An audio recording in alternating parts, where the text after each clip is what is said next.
Center. Dive into it. Right now, we are focusing on how you're feeling. Jennifer Declare here, the bar exam mentor. How you're feeling.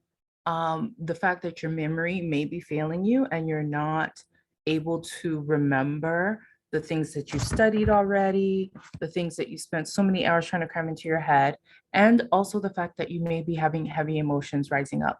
So if you're watching this, then I hope that you've also been able to see some of the videos that I've published on the YouTube channel that address these heavy emotions and how to handle them so that they don't get in the way of your bar success. I'll touch on it a little bit here, but I highly recommend that you watch the videos that were published on yesterday. That's July 19th, 2022, and a few days prior to that as well. In both those videos, I addressed exactly what to do with those heavy emotions. If you're here watching me, say hello. I love to interact with you in the comments. I'll be sure to respond to you. If you have any questions while we're live, also post that below. And if you're watching this on a replay on YouTube or wherever, feel free to comment below the video. I will see it and I will do my utmost best to respond to you. You can always reach out to us directly on our website, jenniferdeclare.com. What do you do if you're feeling exhausted right now? Simple answer, rest. I know that's easier said than done. So here's a method. I love methods. I love systems. That's what keeps it repeatable and allows you to tap into it time and time again in future instances. So here's a method to make sure that you're getting the best kind of rest for you. Take a sheet of paper, divide it in two, make two columns. One is recharge and rejuvenate, and the other one is at peace and serene. Two lists. I want you to pop out 3 items for each side of that. 3 things that allow you to feel recharged, empowered, on top of the world. And then 3 things that allow you to feel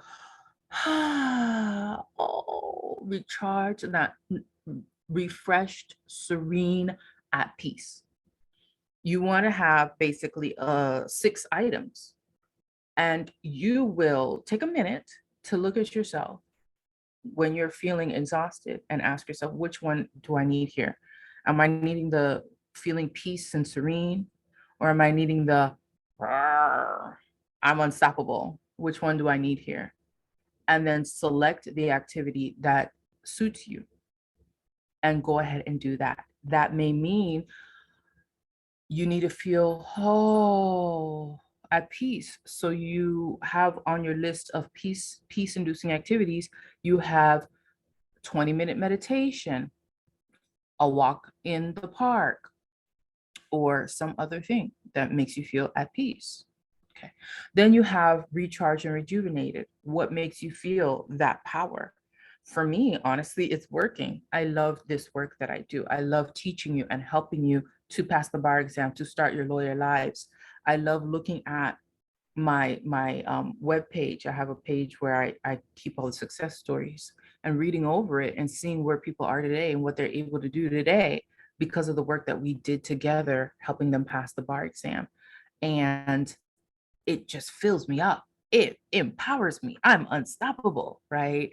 And then there are other things like when I drink a lot of water, my body feels so energized and fluid, like I'm on top of the world, when I keep up with my iron pills. But that's something that needs to build up over days.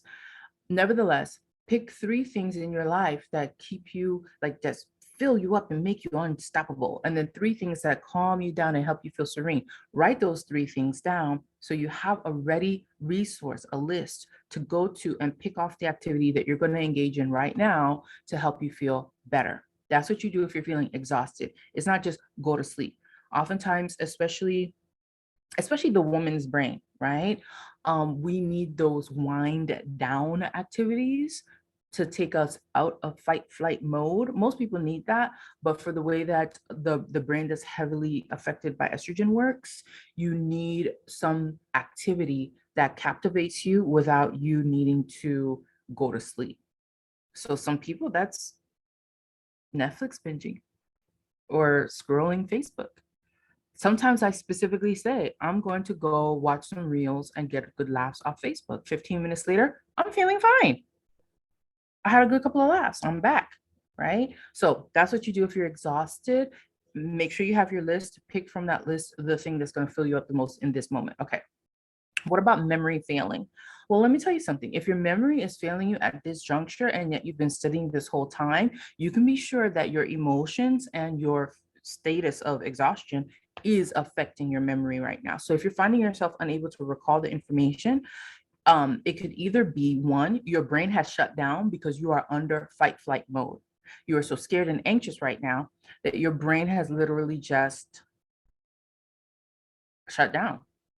All the resources have been pushed out to your limbs, preparing you to fight or flight, like run from the situation.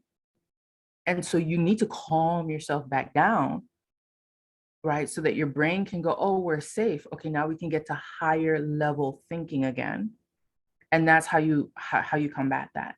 So if your memory is failing you right now, you need to check in with your heart. How am I feeling? Am I anxious? Am I scared?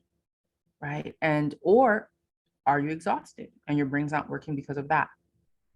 Okay, so we've covered the exhaustion part. If the memory is failing you because of that. Now let's go to the next part, which is the emotions part. At the top of the video, I told you that I have 2 other videos I recorded where I speak about what to do with the emotions at this junction, right? With the emotions, you actually have to allow them to work through you, pass through you, and get on the other side. That may mean taking some time away from studies, but how much time are you already dedicating to constantly trying to bottle those feelings back up whenever they try to erupt? And how effective is your studying if 50% of your energy is spent trying to keep those emotions at bay and only 50% of your resources is available for actually studying and retaining information? How productive is that? So it will have untold benefits if you take a moment, sit with your feelings, let them move through you, do whatever you have to do to emote. Emotions need movement, motion, right? Emote, let the feelings move through you so that you can be done with them and you can get back to higher order thinking. Certain things will simply get in the way of your brain functioning the way that it needs to function. So handling emotions and also the exhaustion will allow you to then get back to readily recalling the information that you just studied. Fight or flight mode has been real this week. Yeah, it is a real thing. What prolongs it is not giving it the space to process out of you. You need to let it process out, or else you get backed up, and that doesn't feel good, right? So take a minute, journal about it, do what must be done in order to get it out. Don't distract yourself from it. Don't try to numb it. Actually process it through. It might feel bad in the moment, but it's like ripping off a Band-Aid. Once it's gone, it's gone. So go ahead and give yourself time to process that. That's what I have for you this week. Next week is the bar exam. Next Wednesday, you'll be taking the exam. So of course, we're not going to be live then. But if you need a private support session with me, then check the comments. I'll be posting the link below, either in the description box or in the comments, for an emergency mindset session so you can get private support. And if you are watching this in time to join our pre-bar calming circle, it's a free event that we host for the bar exam community the Sunday night before each exam. Then go ahead and look below as well. There should be a link there for you to either register for this upcoming one or get on the wait list to be notified when the one for the next bar exam goes live. That's it for now. Have a wonderful day. And hey, I'm wishing you all success. Bye now.